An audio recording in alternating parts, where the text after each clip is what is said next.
Luz de gozo en el corazón. Deleítate en Jehová, y Él te concederá los anhelos de tu corazón. Salmo 37:4.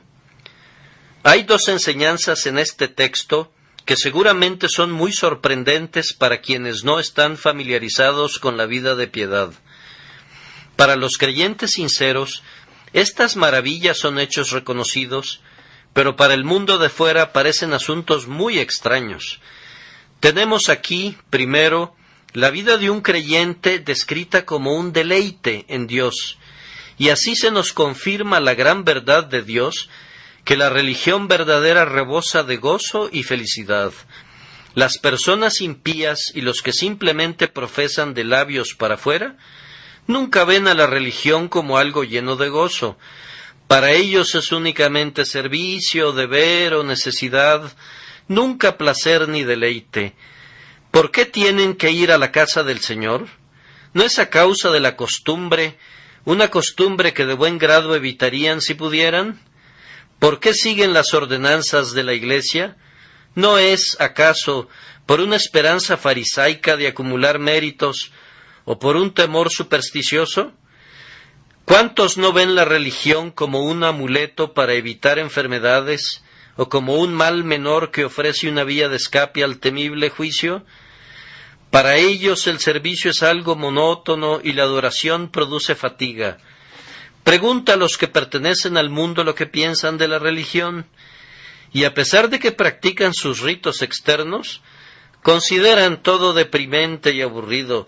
¡Qué pesado es todo eso! ¿Aman la religión tanto como el burro ama su trabajo, o el caballo el látigo, o el prisionero sus trabajos forzados? Exigen sermones cortos, y si no se predicaran sermones, mejor. ¿Con cuánta alegría no reducirían las horas del domingo? Ciertamente ellos preferirían que el día del Señor se guardara una vez al mes. La gravosa necesidad de costumbres piadosas pesa sobre ellos igual que el tributo que paga una provincia conquistada. La práctica de la religión la desarrollan de la misma manera que pagan sus impuestos o las cuotas de una autopista. Lo hacen por costumbre. No saben lo que es una ofrenda voluntaria, ni tampoco pueden entender el amor lleno de gozo que produce la comunión de los santos. Sirven a Dios de la manera que Caín lo hizo, quien trajo su ofrenda, es cierto, pero la trajo tardíamente. La trajo porque era costumbre de la familia y no iba a permitir que su hermano lo superara. La trajo del fruto común de la tierra y con un sombrío corazón sin amor. Los Caínes de hoy traen las ofrendas que se ven forzados a traer y no mezclan la fe en la sangre de Jesús con lo que traen. Vienen como con pies de plomo a la casa de Dios y se van tan rápido como si tuvieran plumas en los pies. Sirven a Dios, pero lo hacen porque esperan obtener algún beneficio o porque no se atreven a no servirle.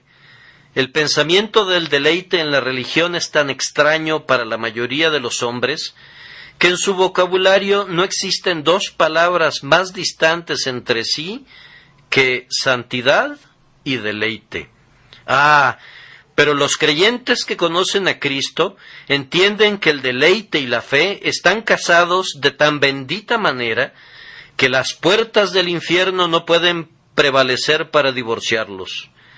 Los que aman a Dios con todo su corazón encuentran que sus caminos son caminos agradables y sus vías son de paz. Tal gozo, tales desbordantes deleites, tal sobreabundante bendición descubren los santos en su Señor, que, lejos de servirle por costumbre, quieren seguirle aunque el mundo entero rechace su nombre como algo pernicioso. El temor de Dios no es compulsión, nuestra fe no es una cadena, nuestra profesión no es una prisión. No somos arrastrados a la santidad ni forzados a cumplir con el deber. No, señores, nuestra religión es nuestro recreo, nuestra esperanza es nuestra felicidad, nuestro deber es nuestro deleite. Sé que siempre circulará una calumnia contra la religión de Cristo que afirma que vuelve infelices a los hombres. Pero nunca ha habido un mayor malentendido, una falsedad más vil para maldición del mundo. Debido a que no podemos actuar irresponsablemente, ni pecar descaradamente, ni presumir como siervos del pecado, ustedes piensan que somos infelices. Ah, señores, bien está escrito, el extraño no se entremeterá en su alegría. El secreto del Señor está con aquellos que le temen, y su gozo no puede ser arrebatado por nadie. Déjenme recordarles, sin embargo, que las aguas mansas corren más profundas. El arroyo que murmura sobre las rocas se seca en el verano, pero el río que corre profundo fluye rápidamente, venga sequía o calor, aunque en su superficie se desliza silenciosamente entre los prados. Nosotros no proclamamos en voz alta nuestros gozos, como ustedes lo hacen con sus diversiones, porque no necesitamos hacerlo. Nuestros gozos se conocen de igual manera en el silencio, como en medio de estimulante compañía. No necesitamos de sus relaciones para alegrarnos, ni muchos menos de las varias distracciones que les dan completa felicidad a ustedes. No necesitamos la copa, ni la fiesta, ni violines, ni danza para alegrarnos, tampoco el toro de engorde, ni la bodega repleta de vinos para sentirnos ricos. Nuestra felicidad no está en las criaturas pasajeras, sino en el eterno e inmutable Creador. Sé que a pesar de todo lo que digamos, esta calumnia va a sobrevivir generación tras generación, que el pueblo de Dios es un pueblo desdichado. Pero al menos permitan que tranquilicemos nuestras conciencias por la preocupación que sentimos por ustedes, y que ustedes queden sin excusa si no nos creen. Ciertamente tenemos gozo, ciertamente nos deleitamos y no intercambiaríamos ni una onza de nuestros deleites por toneladas de los de ustedes. No cambiaríamos algunas gotas de nuestro gozo por todos los ríos de sus deleites. Nuestros gozos ni son artificiales ni están pintados, son sólidas realidades.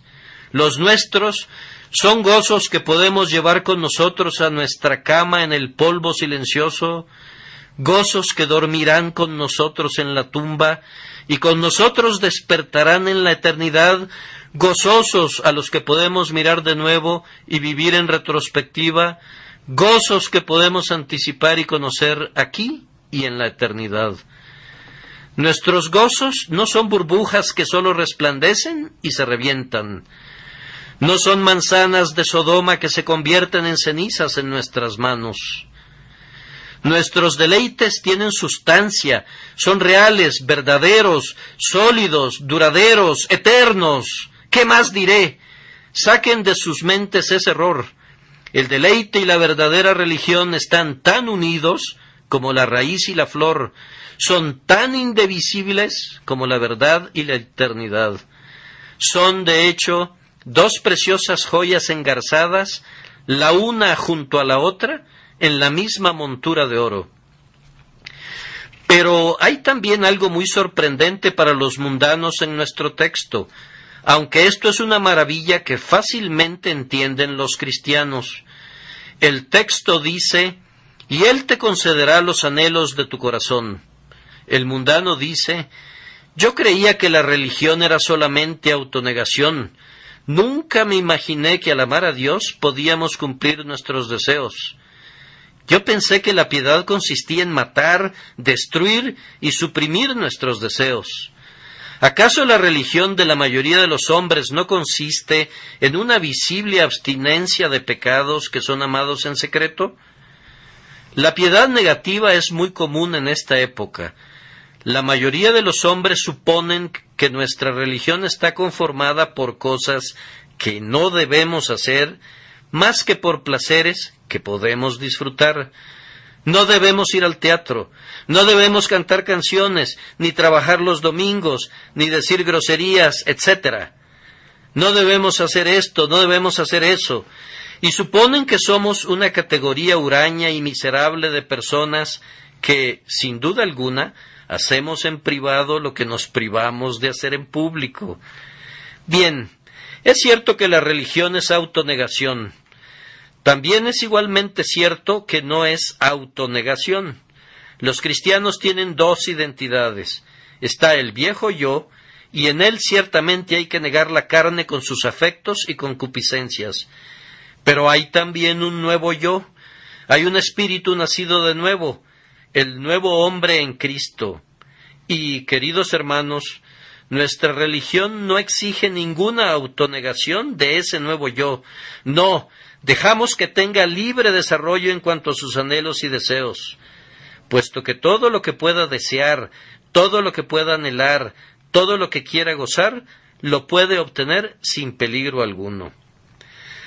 Cuando alguien me dice, mi religión contiene algunas cosas que yo debo hacer y otras que no debo hacer, yo le respondo, la mía contiene cosas que amo hacer y también comprende cosas que odio y menosprecio. Mi religión no tiene cadenas, yo soy libre como el hombre más libre. El que teme a Dios y es un verdadero siervo de Dios, no tiene cadenas que le aprisionan. Puede vivir como quiera, pues quiere vivir como debe. Puede ver sus deseos colmados, pues sus deseos son santos, celestiales, divinos. Puede seguir sus anhelos y deseos hasta el máximo de su posible realización y obtener todo eso que anhela y desea, puesto que Dios le ha dado la promesa y Dios le dará el cumplimiento de ella.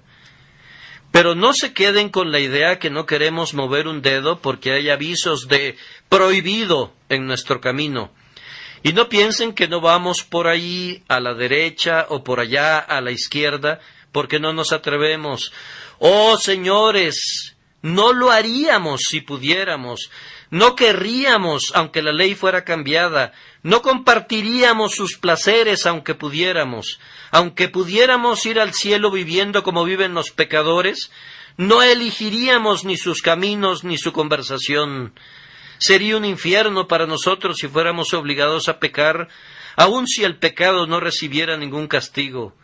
Aunque pudiéramos participar en sus borracheras, si pudiéramos compartir sus concupiscencias, ¡oh, ustedes impíos! Si pudiéramos disfrutar de su júbilo y de su gozo, no los queremos.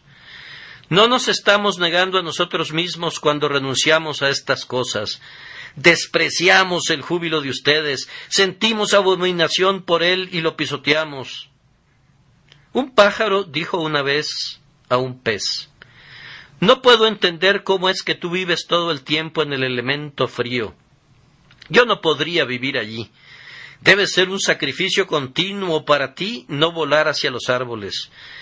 Mira cómo yo me remonto a las alturas.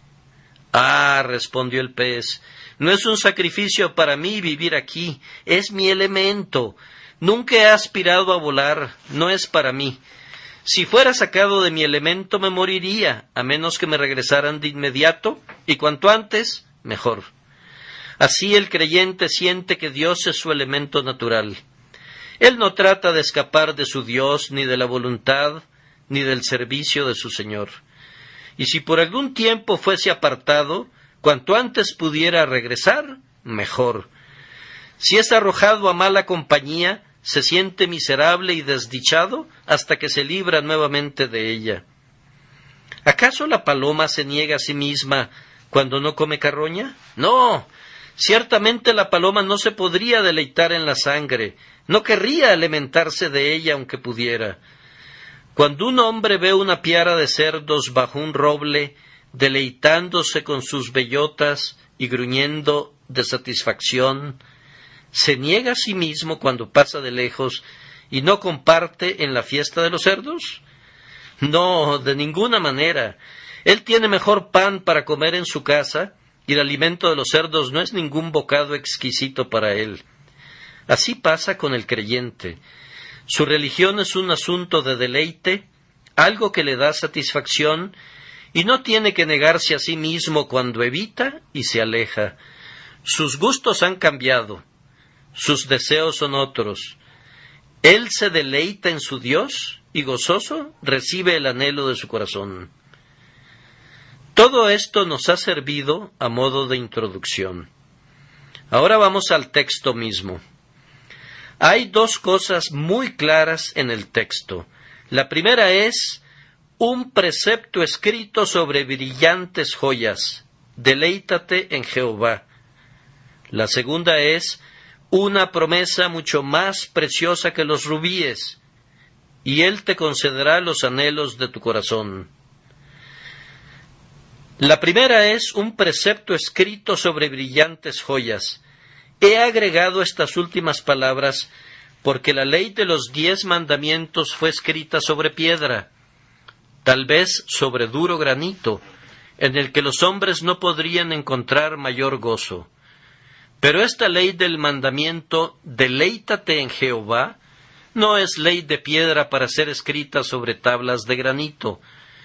Contiene un precepto de centellante brillantez, digno de escribirse sobre amatistas y perlas. Deleítate en Jehová. Mis queridos hermanos, cuando el deleite se convierte en deber, entonces ciertamente el deber es deleite. Cuando mi deber es ser feliz, cuando tengo el mandamiento expreso de ser feliz, entonces ciertamente debo ser un pecador si rechazo mis propios gozos y me aparto de mi propia bendición. ¡Oh, qué Dios tenemos que hace que nuestro deber sea ser felices! ¡Qué Dios tan bondadoso que valora como la obediencia más digna de su aceptación la obediencia alegre dada con un corazón lleno de gozo! Deleítate en Jehová. Ahora, en primer lugar, ¿qué es este deleite? He estado meditando en la palabra deleite y no puedo explicarla. Ustedes saben que es una palabra única, una palabra deleitosa. No puedo usar nada excepto la misma palabra para describirla. Si la miras, resplandece con luz, brilla como una estrella, más aún, como una constelación brillante, radiante con dulces influencias como las Pléyades. Es gozo, pero es más que eso. Es gozo sobreabundante. Es descanso, pero es un descanso tal que permite la máxima actividad de cada pasión del alma. Deleite. Es júbilo sin frivolidad. Deleite. Es paz, pero es más que eso. Es paz celebrada con festividad, con banderitas colgando en todas las calles y toda la música tocando en el alma. Deleite. ¿A qué podré compararlo? Es una palabra extraviada que pertenece al lenguaje del paraíso, y cuando las palabras santas del Edén volaron al cielo después de la caída, ésta se enredó en las tramas plateadas de la red de la primera promesa, y fue retenida en la tierra para cantar en los oídos de los creyentes. ¿Dónde podré encontrar metáforas para definirla? Puesto que lo humano me falla, déjenme buscar en medio de las criaturas sin pecado de Dios.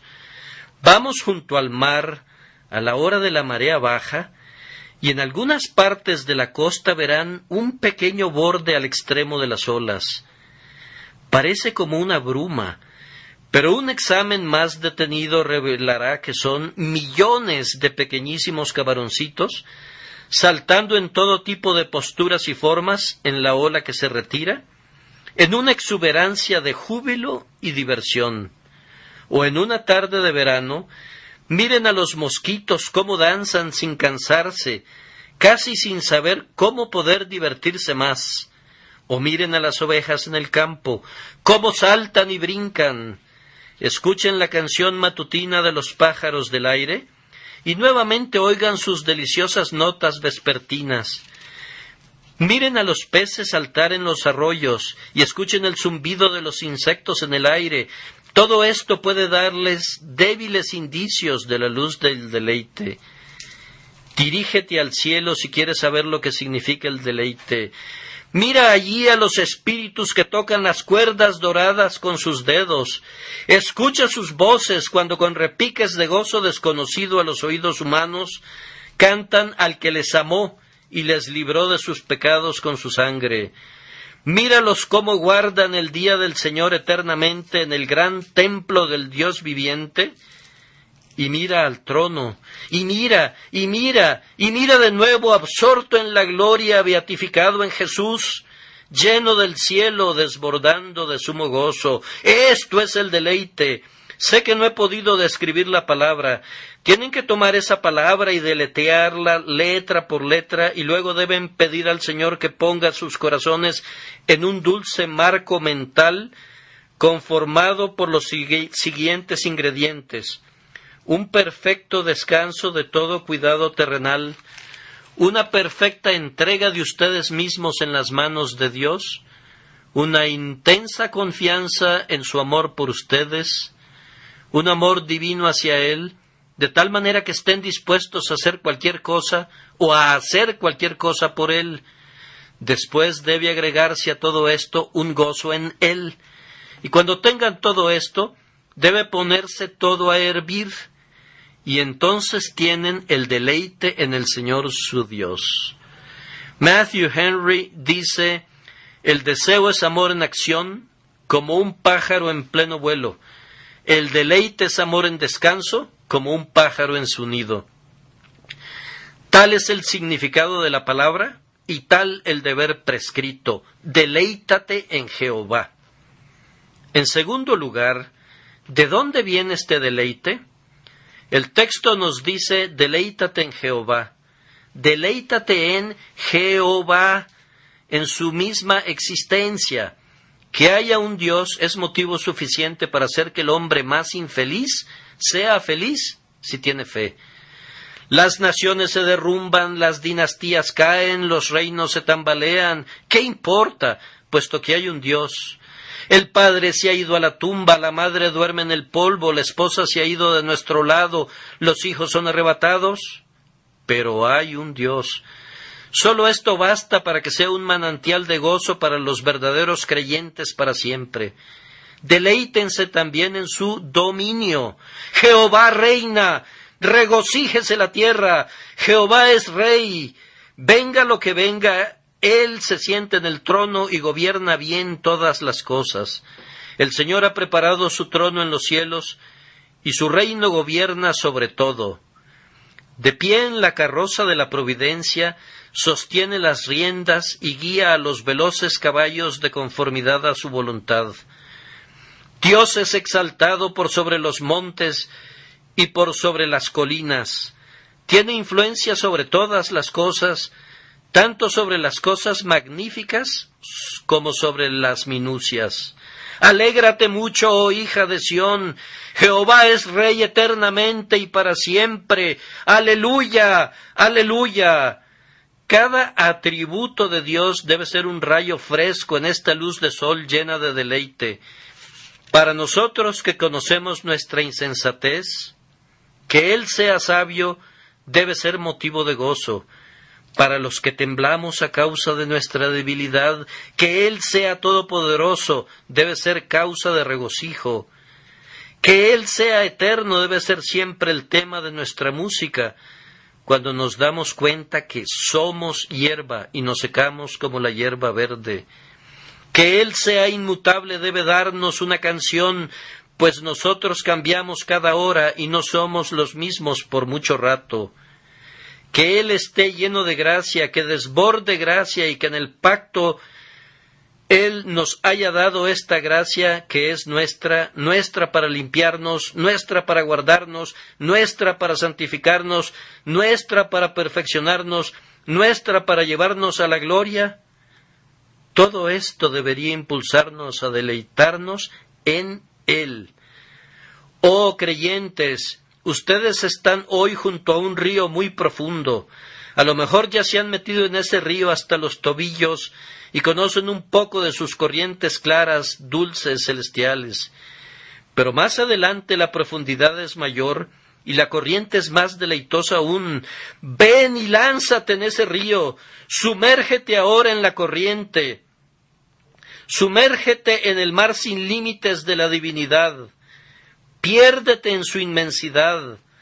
Deja que sus atributos cubran toda tu debilidad y toda tu insensatez y todas las otras cosas que te hacen gemir y que te deprimen. Regocíjate en Él, aunque no te puedas regocijar en ti mismo.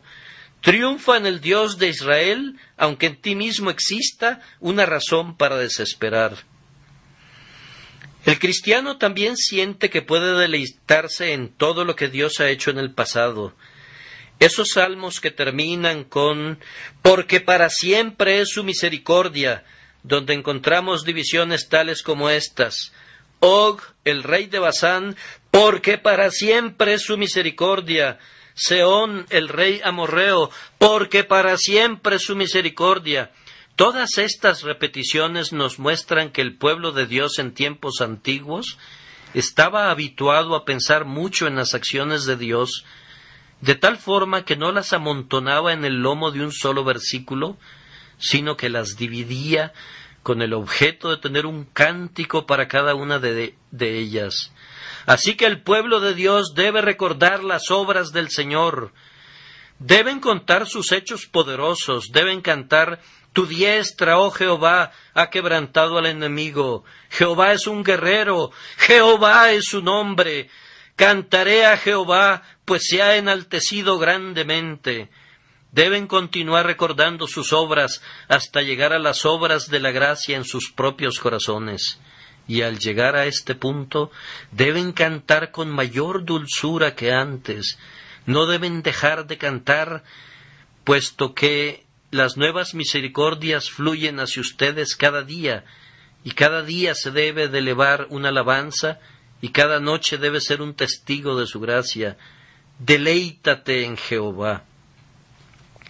Si todo eso que ya he mencionado no fuera suficiente, podríamos deleitarnos en todo lo que Dios va a realizar, en todos los triunfos espléndidos que todavía tiene que lograr, en todas las glorias de los últimos días, en los esplendores de su trono, cuando todos los ejércitos de Dios se encuentren por fin, en su triunfo sobre la muerte y el infierno, y en su victoria final sobre el pecado, cuando haga que toda la tierra se llene con su alabanza.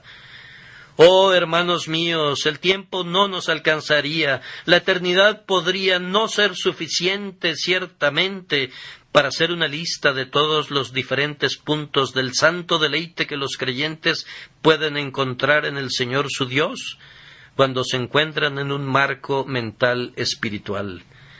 Deben deleitarse en Dios Padre, en su eterno amor por ustedes cuando no había nada amable en ustedes, en la elección de sus almas, en la justificación de ustedes en Cristo, en dar a su unigénito Hijo para redimirlos del infierno. Deben deleitarse en Jesús, deben decir lo que su brazo ha hecho, qué despojos de la muerte obtuvo, cantar únicamente a su querido nombre: digno es el Cordero. Deben deleitarse en Dios Espíritu Santo, en sus operaciones que dan vida, en sus iluminaciones, en sus consolaciones, en la fortaleza que les da, en la sabiduría que les imparte, en la fidelidad con que les cuida y en la certidumbre que al final les va a perfeccionar para ser dignos de participar de la herencia de los santos en la luz. Y podríamos tomar aquí ramificaciones que llevan a miles de temas. Deleítense en Dios como su Padre, como su amigo, como su ayudador. Deleítense ustedes en Jesucristo como su hermano, como su prometido, como su pastor, como su todo en todo. Deleítense en Cristo en todos sus oficios, como profeta, sacerdote y rey. Triunfen en Él, porque mirra, aloe y casia exhalan todas sus vestiduras. Deleítense en Cristo, en su gloria y en su humillación, en su cruz y en su corona, en su pesebre y en su triunfo eterno, en el que llevó cautiva a la cautividad. Deleítense en el Espíritu Santo, en todos sus varios tratos con las mentes de los hombres. Deleítense en Pentecostés y en los muchos Pentecostés que todavía vendrán. Pero mejor concluimos. ¿Qué más podemos decir? Seguramente podríamos hablar sin parar. Deleítate en Jehová, ese grandioso tema lleno de gozo y sin fronteras, y deleítate en Él para siempre. Ahora surge otra pregunta. ¿Cuándo debe practicarse este deleite? Deleítate en Jehová. Los preceptos que no tienen límite de tiempo son para observancia perpetua. Mi texto no dice deleítate en Jehová ocasionalmente o a veces, sino siempre. Hay dos ocasiones en las que es difícil deleitarse en Dios y por lo tanto voy a mencionarlas. Es difícil deleitarse en Dios cuando todo nos sale bien. Oh, te oigo decir, no puedo entender eso. Ese es el tiempo cuando más me deleito en Dios. Hermano, me temo que ese es el tiempo en que menos te deleitas en Dios. Bueno, pero cuando estoy rodeado de comodidades, cuando la providencia me sonríe, entonces me puedo deleitar en Dios. ¡Alto ahí! ¿Estás seguro de eso? ¿No es posible que a menudo estás deleitándote en sus misericordias más que en Él, deleitándote en la criatura más que en el Creador? Me temo, hermanos míos, que los tiempos de mayor tentación son los días en que el sol brilla para nosotros. Muy bien podemos orar en todo tiempo de riqueza, líbranos, Señor. Nos parecemos un poco a la esposa insensata que, cuando recibe de su esposo joyas y anillos, se inclina a amar las joyas más que a su esposo. Hemos conocido a muchos creyentes que han recibido gracias y misericordias y han tenido grandes privilegios y han venido a gloriarse más en las misericordias y en los privilegios que en su Dios. Cuando la bodega de vino se encuentra repleta, es difícil amar a Dios más que a los viñedos. Cuando se tiene una cosecha abundante, es más difícil pensar en Dios que en las gavillas.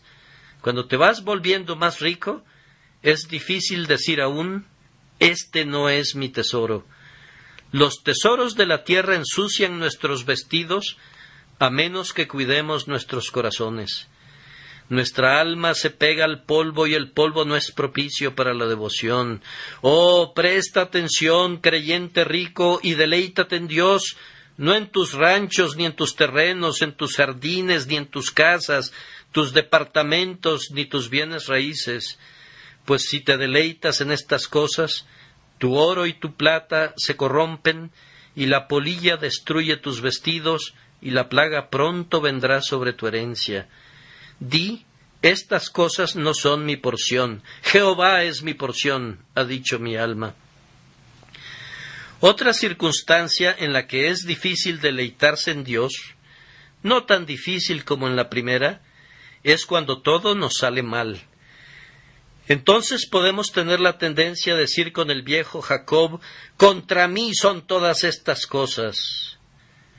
Cuán noble oportunidad Job dejó escapar cuando vino siervo tras siervo a decirle que todo se había perdido, cuando estaba sentado en medio de las cenizas y tomaba un pedazo de tiesto para rascarse con él.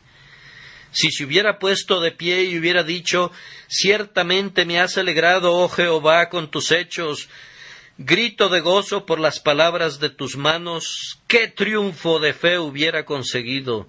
Si hubiera podido ser ese tipo de hombre de fe para con Dios, Job habría sido el carácter más espléndido que tendríamos en todas las santas escrituras. En realidad fue muy lejos cuando dijo, he aquí, aunque él me mate, en él he de esperar. Vemos allí hablando a un hombre a quien Dios había hecho poderoso, pero si hubiera podido deleitarse más en Dios cuando estaba cubierto de llagas y las ampollas se le reventaban, eso hubiera sido casi sobrehumano. Pienso que puedo decir que eso hubiera sido equivalente a todo lo que la gracia puede realizar en un hombre. Sin embargo, cuán a menudo he observado que los creyentes se gozan en Dios más prontamente en medio de las aflicciones que cuando gozan de prosperidad. He visto al hisopo crecer en el Líbano y he visto al cedro crecer sobre la pared. He visto a grandes santos donde había poca misericordia, y he visto a santos desperdiciados allí donde había grandes bendiciones providenciales.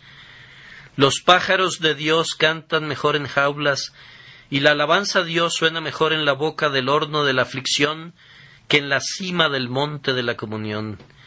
Me parece a mí que estamos constituidos de tal manera que a menos que Dios no tense las cuerdas de nuestro corazón con dolor y aflicción, nunca emitiremos una dulce melodía para Él.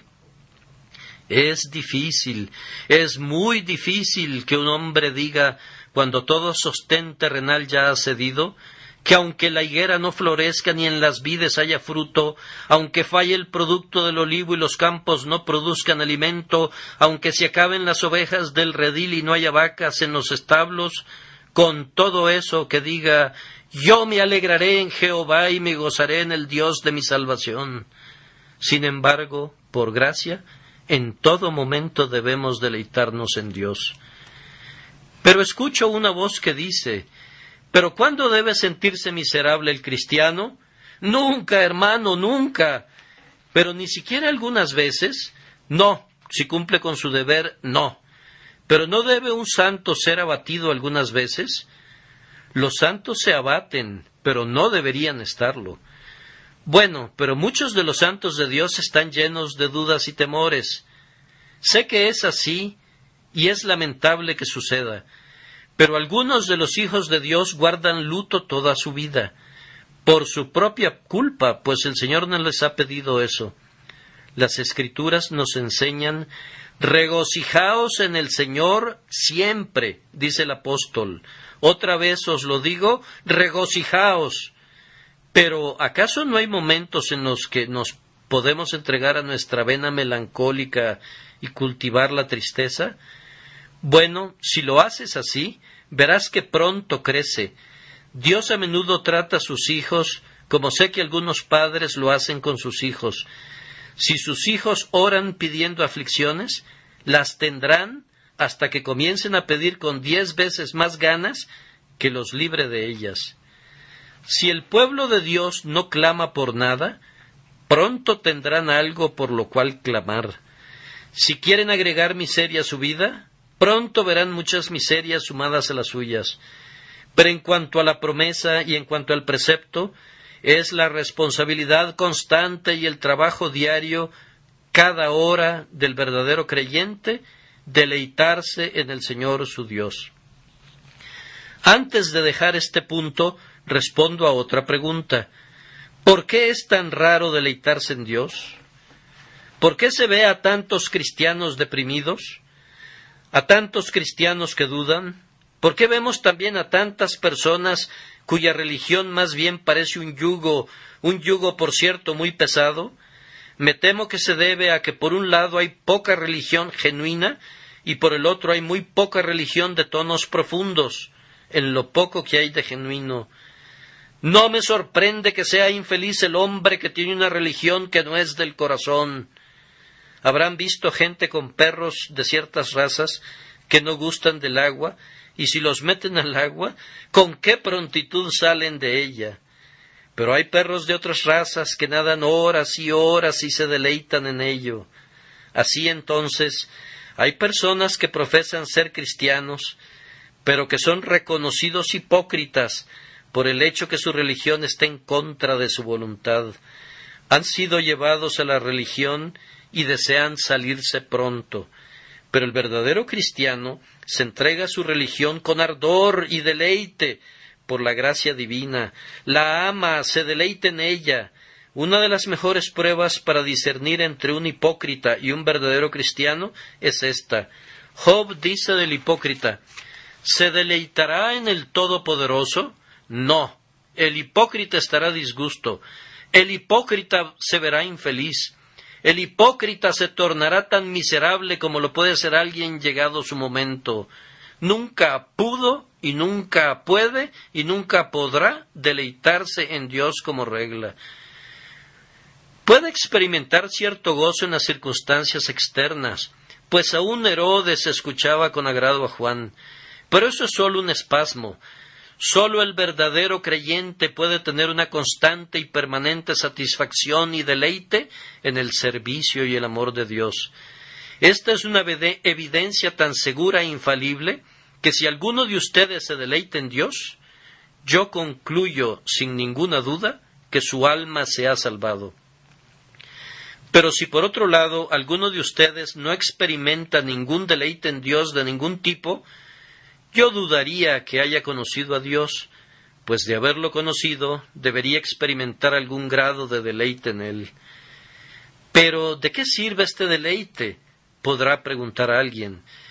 ¿Por qué los cristianos deben ser personas alegres? Pues es bueno en todos los sentidos. Es bueno para nuestro Dios.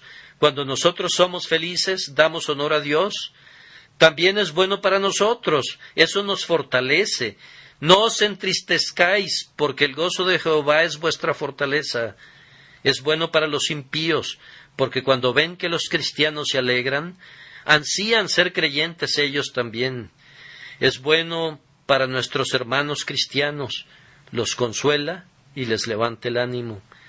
Si por el contrario nos vemos deprimidos, propagaremos la enfermedad y otros estarán infelices y deprimidos también. Por todas estas razones y por muchas más que podrían argumentarse, es una cosa buena y placentera que un creyente se deleite en Dios. Ahora voy a referirme al segundo punto del tema brevemente. Y Él te concederá los anhelos de tu corazón. Aquí tenemos una promesa más preciosa que los rubíes. ¿Qué conexión hay entre la primera parte del texto y la segunda? Deleítate en Jehová, y Él te concederá los anhelos de tu corazón. Hay esta conexión. Los que se deleitan en Jehová califican para que se cumpla en ellos la promesa. Están calificados en primer lugar en cuanto a sus deseos. ¿No sería sensato que Dios cumpliera los deseos de los corazones de todo el mundo? Sería más bien la ruina de ellos. Una de las mejores cosas que hace el Señor a favor de ciertos hombres es contenerlos y frustrarles el camino. Muchos hombres han llegado al cielo porque no les fueron cumplidos sus deseos, y más bien se hubieran ido al infierno si se les hubieran cumplido. Los impíos tienen deseos que los llevarán al hoyo, y cuando rehúsa cumplirles sus deseos, es como si Él hubiera puesto cadenas y postes y barreras en el camino para evitar que fueran en entrega inmediata a su propia destrucción. El impío no está calificado para recibir la promesa porque desea cosas que no dan gloria a Dios ni le benefician a él mismo. Pero cuando un hombre se deleita en Dios, entonces sus deseos son de naturaleza tal que Dios puede ser glorificado al cumplir sus deseos y el hombre puede beneficiarse al recibir ese cumplimiento. También deleitarse en Dios califica al creyente no sólo para desear lo correcto, sino para usarlo en forma correcta. Si algunos hombres obtuvieran lo que desean sus corazones, harían un mal uso de lo que obtienen a pesar de todo. Y así les ocurriría lo que pasó con los antiguos israelitas, que mientras aún tenían la carne en su boca, les vino la maldición de Dios. Pero el que se deleita en Dios, cualquier cosa que obtenga, la sabe utilizar muy bien. La gente dice que el uso es una segunda naturaleza. Hermanos míos, el abuso es la primera naturaleza. Abusar de las misericordias va más acorde con la naturaleza del hombre que usarlas adecuadamente. Pero cuando el creyente se deleita en Dios, cualquier cosa que reciba de Dios, la gastará adecuadamente. Esto no es un sacrificio para él, ni mucho menos un Dios ante el cual se inclinará ni adorará. Pero por la gracia de Dios, el creyente convierte todo en un medio de servir mejor a Dios y deleitarse en su Señor. Los ríos de los hombres del mundo corren en dirección opuesta al mar. En cambio, los ríos de los hombres cristianos corren hacia el mar. Si un hombre del mundo navega sobre el arroyo de sus misericordias, se aleja más y más de Dios y se convierte más y más en un idólatra.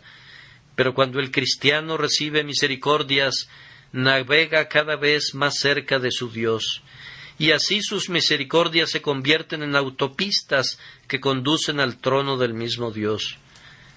Sin embargo, alguien se preguntará, ¿cuáles son esos deseos que no serán concedidos con seguridad?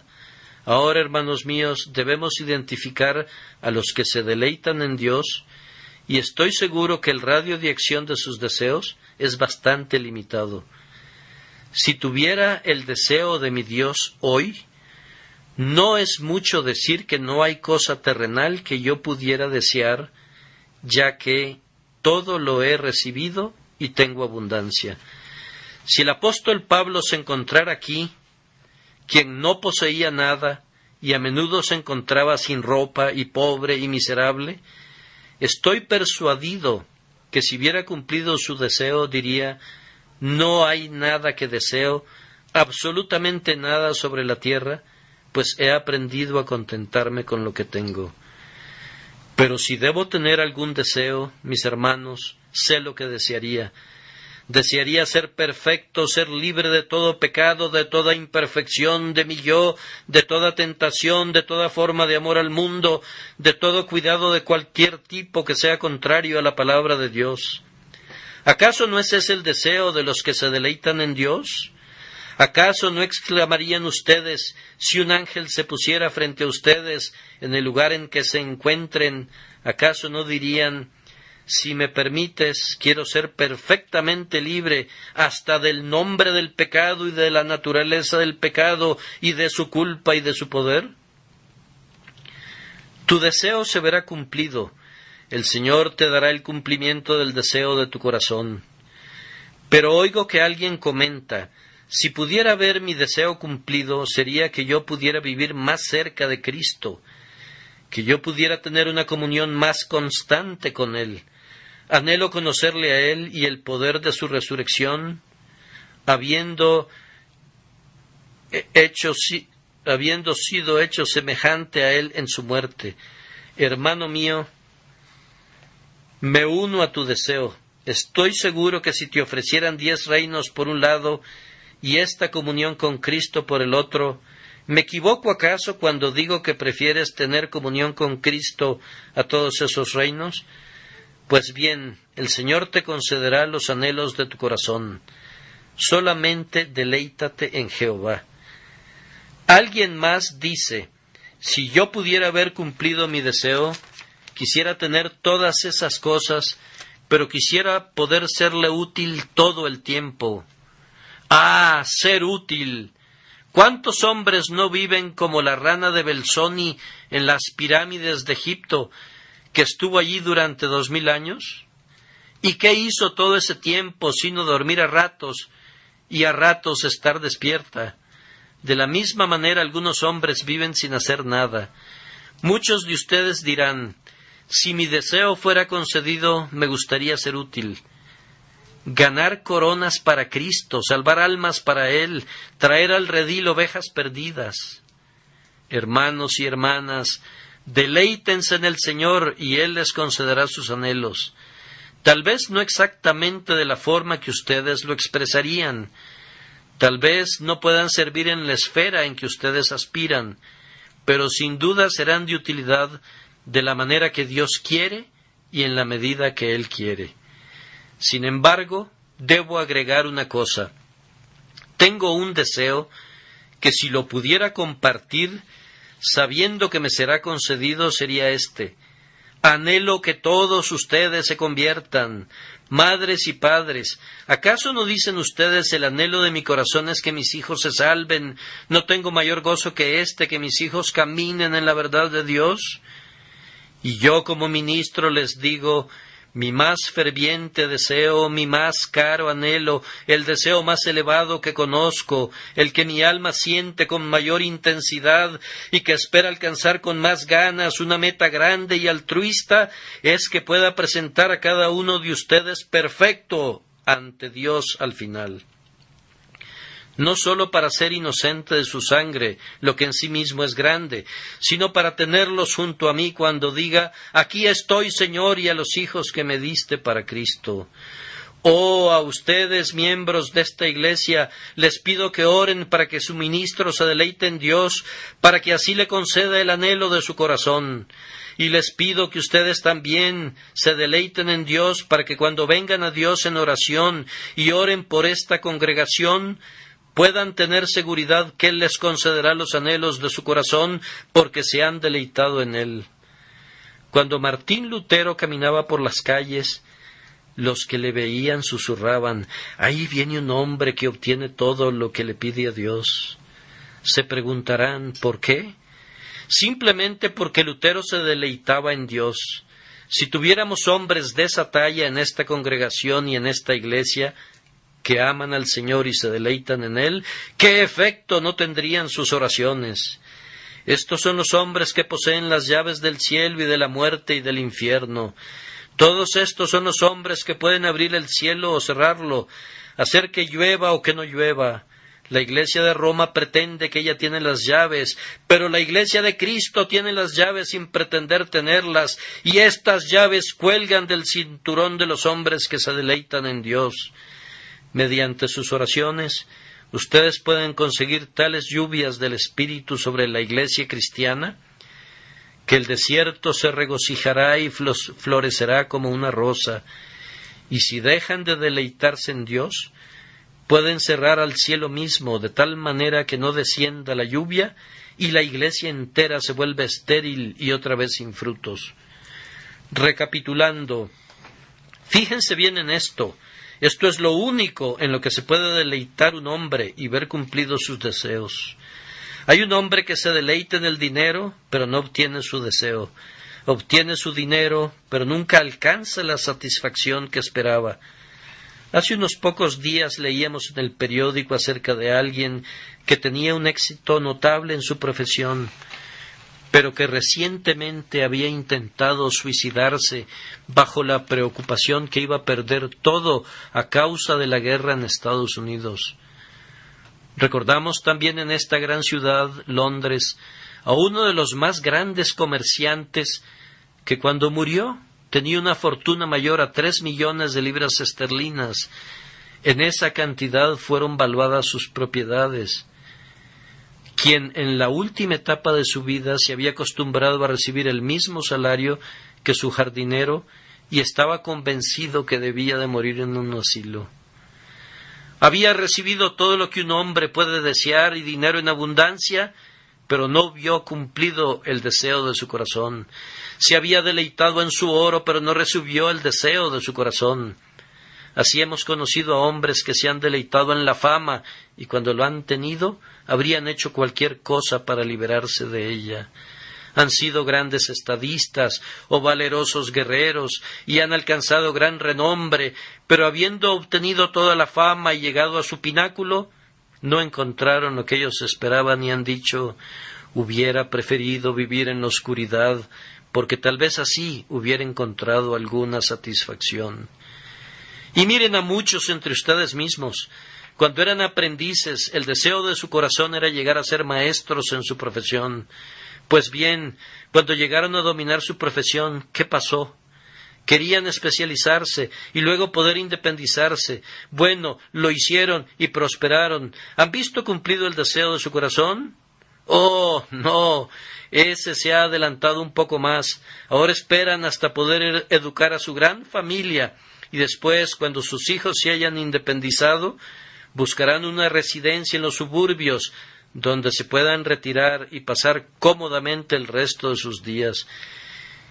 Y algunos de ustedes poseen su casa de campo y han concluido sus actividades productivas. ¿Se les ha concedido el anhelo de su corazón?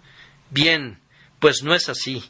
Hay algo todavía que desean. Ah, sí, obtener el deseo del corazón de un hombre es como perseguir a un fantasma. Está aquí y allí y en todas partes. En un momento está sobre una colina y al ratito está allá abajo en el valle. Salta sobre él, pero ahora ya está sobre la siguiente colina allá y en la que sigue, y tu búsqueda es inútil. En este mundo la satisfacción es como el diamante que el necio ve colocado al pie del arco iris.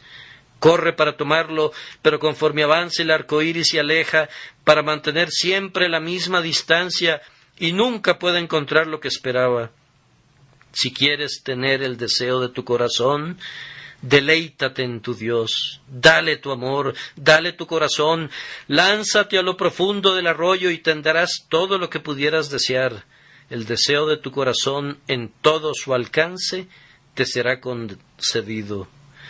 ¿Hay alguien entre mis oyentes que no se puede deleitar en Dios? No puede, ¿No puedes? Tú dices, ¿cómo me puedo deleitar en Dios? Él está enojado conmigo. Tienes razón, no puedes. ¿Cómo puede deleitarse en Dios aquel cuyos pecados no han sido perdonados, sobre quien permanece en todo momento la ira de Dios? ¿Puede un hombre deleitarse ante un león rugiente o ante una osa en el campo a la que le han quitado sus crías? ¿Puede un hombre deleitarse en un fuego que consume? ¿Puede un hombre deleitarse ante la espada desnuda que busca traspasar su corazón? Dios es todo eso para ti mientras estés fuera de su gracia. ¿Cómo puedes entonces deleitarte en Dios? Hay un paso que es necesario. Cree en el Señor Jesucristo y entonces te deleitarás en el Señor. Esto es, confía en que serás salvado por Cristo. Ve y ponte en las manos de Cristo para que tus pecados te sean quitados. Y cuando hayas confiado en Cristo, sabrás que tus pecados te son perdonados, que has sido reconciliado con Dios por la muerte de su Hijo, y puedes seguir tu camino y deleitarte en Dios, pues la promesa es esta, y tu deseo será cumplido. Este sermón fue predicado el domingo 15 de junio de 1862 en el Tabernáculo Metropolitano ubicado en Newington, Londres, y fue predicado por Charles Haddon Spurgeon.